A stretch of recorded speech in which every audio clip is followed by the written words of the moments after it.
Okay, I'm working on chasing gremlins, you might say. We have a chuff, and I had smoke and chuff working together quite well, and the smoke just sort of tapered off, and I checked my little controller here, and it was pretty warm, so I put some heat sinks on it, you can see, and I also threw a fan, had a spare fan, I just threw it up there. It's cool as a cucumber right now,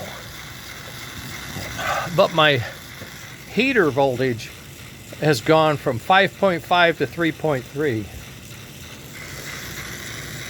So I'm trying to figure out, where is it? What's happening?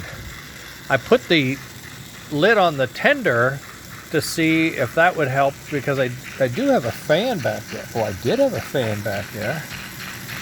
Oh, my wires are in the way. Oh, I wonder if that's part of it. My wires were stopping the fan.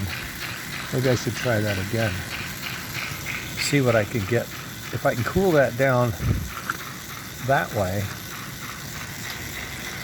Cool. I don't know if that board's getting hot, so I'm not getting the power, but I'm just going to watch the volts here and see what happens. Oh, now my phone battery is low. Ay, ay, ay. Okay. I guess I'll have to leave it at that. We'll just watch these volts, see what's happening. I'll chase it down.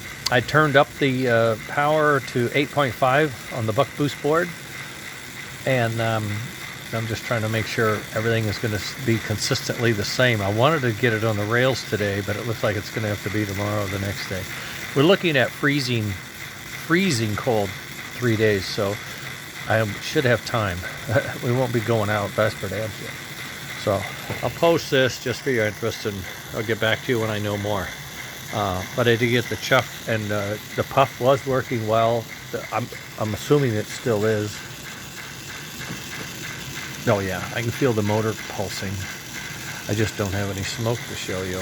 I don't know where it is or where it went. Okay, I'll get back to you. No worries. We'll figure it out. Bye.